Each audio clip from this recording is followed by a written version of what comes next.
يبقى ايه لازمه الاوتار؟ نقل الحركه من مين لمين؟ من العضلات الى العظام عند الانقباض. زي مين؟ زي وتر اخيل. تاني وتر اسمه وتر ايه؟ وتر اخيل. مين هو وتر اخيل؟ هو الوتر ده وتر يصل العضله التوأميه لعضله السمانه بكعب القدم.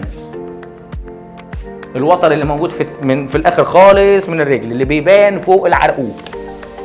طب سؤال، الوتر ده ممكن يتمزق؟ ايوه.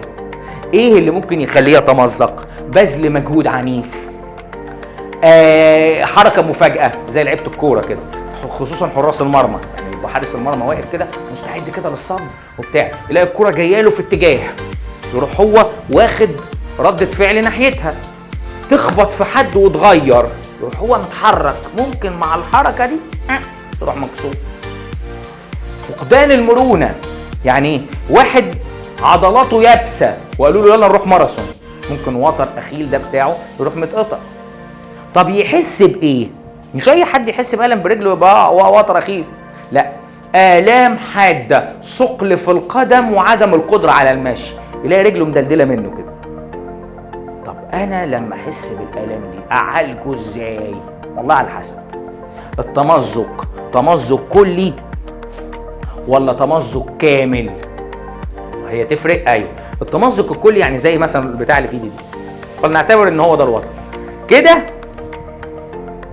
اسمه تمزق جزئي. كده اسمه تمزق كامل.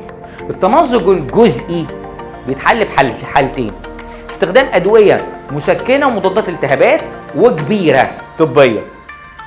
ايه يا دكتور؟ ادويه زي الكورتيزون، زي الكتافلام، زي الحاجات اللي هي المسكنات شويه. كبيره دي حاجه شبه الجبس شويه، بس هي مش جبس. في منها حاليا اللي هي الحديث اللي هو السكوتش كده بيبقى فيه معادن كده وبتاع.